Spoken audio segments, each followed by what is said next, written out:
National Electrical Code Article 680 defines a fountain as a structure, device, or system that produces a spray, jet, or other type of water display.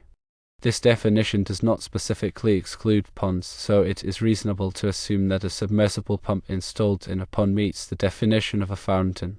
National Electrical Code Article 680.22b requires that all submersible pumps installed in a fountain be protected by ground fault circuit interrupter, often referred to as a GFCI. This requirement applies to both single-phase and three-phase pumps. It can be difficult to find three-phase ground fault circuit interrupters. However, there are a few manufacturers that do produce them. One example is Eaton's Expert Current Ground Fault Circuit Interrupter. If a three-phase ground fault circuit interrupter cannot be found, there are other options available to provide ground fault circuit interrupter protection. Firstly, install a single-phase ground fault circuit interrupter and connect the pump motor to a single-phase transformer. Secondly, install a ground fault relay, often referred to as GFR, in series with the pump motor.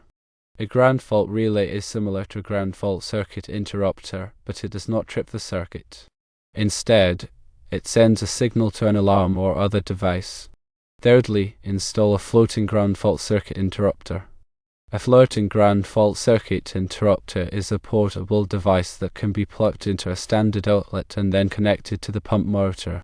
National Electrical Code Article 680 requires ground fault circuit interrupter protection for all submersible pumps installed in a fountain, regardless of the phase. While three-phase ground fault circuit interrupters can be difficult to find, there are other options available to provide this protection. It is important to consult with a qualified electrician to determine the best solution for your specific application. Considering the requirements outlined in National Electrical Code Article 680, it's crucial to understand the implications for installing submersible pumps in ponds that are considered fountains. The primary concern revolves around ensuring adequate ground fault circuit interrupter protection to mitigate electrical hazards associated with water and electrical equipment. Let's delve deeper into the options for achieving this protection, especially when dealing with three-phase systems, where finding suitable ground fault circuit interrupters can be challenging. When a readily available three-phase ground fault circuit interrupter is not an option, alternative approaches can be employed to meet the National Electrical Code's safety standards.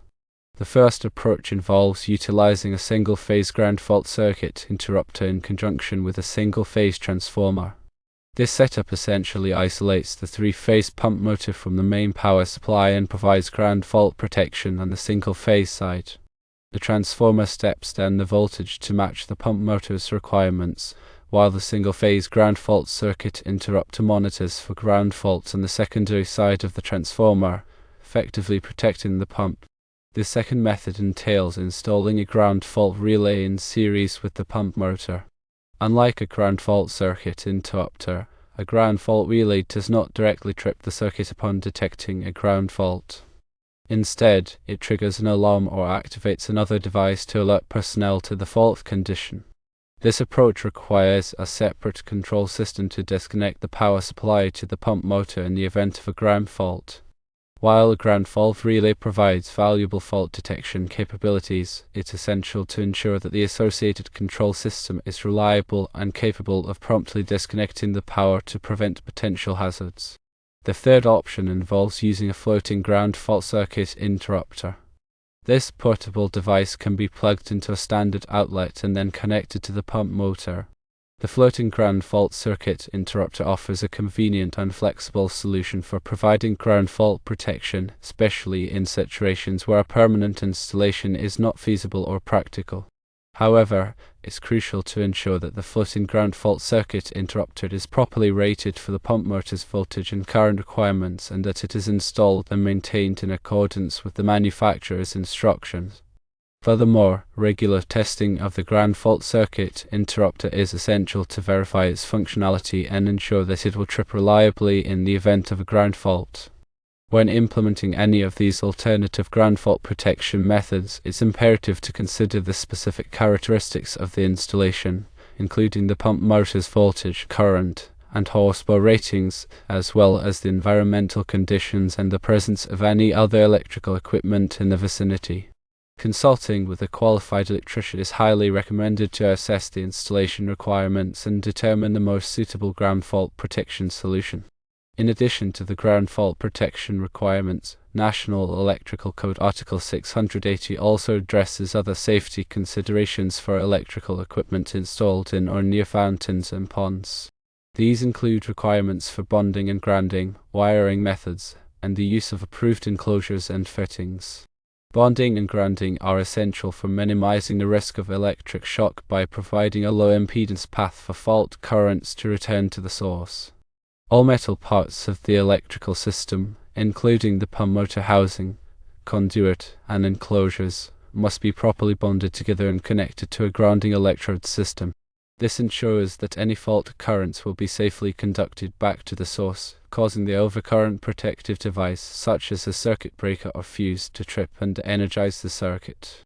Wiring methods for electrical equipment installed in or near fountains and ponds must be suitable for wet locations and resistant to corrosion. Typically, this involves using approved types of cable or conduit that are specifically designed for underground or submerged applications. The wiring must be installed in a manner that protects it from physical damage and prevents water from entering the electrical system. Enclosures and fittings used in wet locations must be watertight and corrosion-resistant to prevent moisture from entering the electrical equipment and causing damage or creating a safety hazard. These enclosures should be listed for use in wet locations and installed in accordance with the manufacturer's instructions. Regular inspection and maintenance of electrical equipment installed in or near fountains and ponds are crucial for ensuring continued safety and reliability. This includes checking for signs of damage or corrosion, verifying the integrity of bonding and grounding connections, and testing ground fault circuit interrupters to ensure proper functionality. Any deficiencies or problems should be promptly addressed by a qualified electrician to prevent potential hazards. It's also important to consider the potential for lightning strikes in areas where fountains and ponds are located. Lightning can induce high voltages and currents in electrical systems, potentially causing damage to equipment and creating a safety hazard. Lightning protection measures, such as lightning rods and surge protective devices, can help to mitigate the risk of lightning-related damage. In summary, installing a submersible pump in a pond that meets the definition of a fountain requires careful consideration of National Electrical Code Article 680 and adherence to strict safety standards. While three-phase ground fault circuit interrupters may be difficult to find, alternative ground fault protection methods are available, including the use of single-phase ground fault circuit interrupters with transformers, ground fault relays, and floating ground fault circuit interrupters. Proper bonding and grounding, suitable wiring methods, and watertight enclosures are also essential for ensuring the safety and reliability of electrical equipment installed in or near fountains and ponds. Consulting with a qualified electrician is highly recommended to assess the installation requirements and determine the most appropriate solutions for your specific application. Always prioritize safety and follow all applicable codes and regulations to minimize the risk of electrical hazards. Regarding the Eaton Expert current ground fault circuit interrupter mentioned as a possible solution, it's important to verify its specifications and suitability for the specific application. The Eaton Expert current ground fault circuit interrupter is a ground fault protection device designed to protect personnel and equipment from electrical shock hazards. It is available in various configurations, including three-phase models, and offers features such as adjustable trip levels and time delays.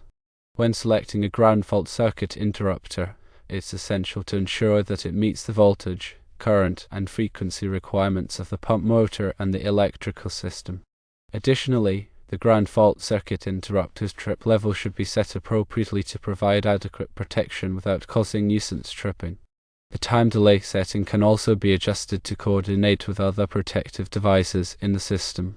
Furthermore, it's crucial to verify that the ground fault circuit interrupter is listed and labeled by a recognized testing laboratory, such as Underwriters Laboratories, to ensure that it meets applicable safety standards.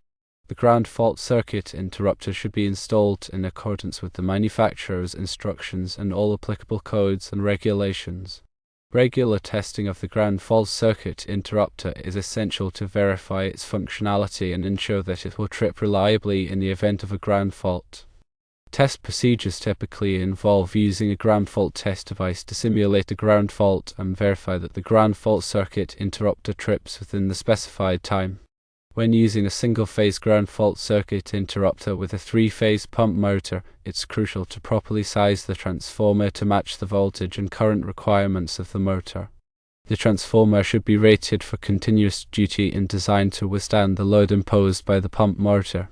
Additionally, the transformer should be installed in a well-ventilated location to prevent overheating. When using a ground fault relay, it's essential to coordinate the relay's settings with the other protective devices in the system to ensure proper selectivity and coordination. The ground fault relay should be set to trip before any other protective devices, such as overcurrent relays, operate. This helps to minimize the extent of the fault and prevent unnecessary outages.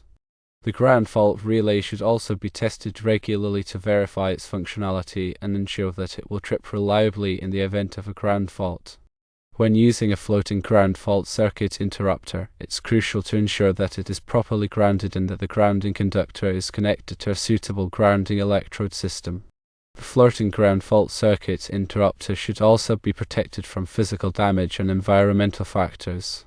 The floating ground fault circuit interrupter should be tested regularly to verify its functionality and ensure that it will trip reliably in the event of a ground fault. In addition to ground fault protection, it's also important to consider overcurrent protection for the pump motor. Overcurrent protection devices, such as circuit breakers and fuses, are designed to protect the motor from damage caused by excessive current flow. The overcurrent protection device should be sized appropriately to match the motor's full load current rating and should be selected in accordance with applicable codes and regulations. The overcurrent protection device should be tested regularly to verify its functionality and ensure that it will trip reliably in the event of an overcurrent condition.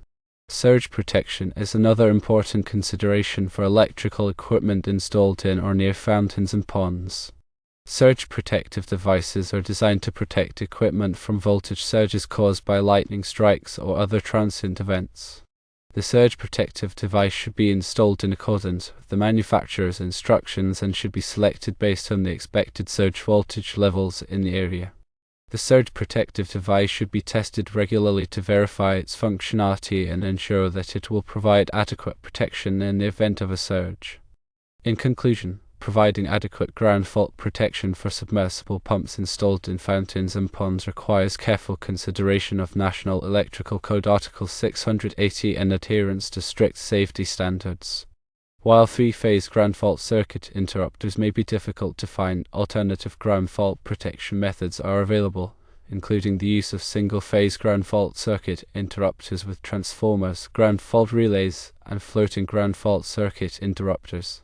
Proper bonding and grounding, suitable wiring methods, and watertight enclosures are also essential for ensuring the safety and reliability of electrical equipment installed in or near fountains and ponds. Consulting with a qualified electrician is highly recommended to assess the installation requirements and determine the most appropriate solutions for your specific application. Always prioritize safety and follow all applicable codes and regulations to minimize the risk of electrical hazards. The selection and implementation of appropriate ground fault protection measures are critical for ensuring the safety of personnel and equipment in fountain and pond installations. By understanding the National Electrical Code requirements and considering the available options, it's possible to provide effective ground fault protection and minimize the risk of electrical accidents. Always consult with a qualified electrician to ensure that the electrical system is designed and installed in accordance with all applicable codes and regulations. This will help to ensure the safety and reliability of the installation and protect against potential hazards.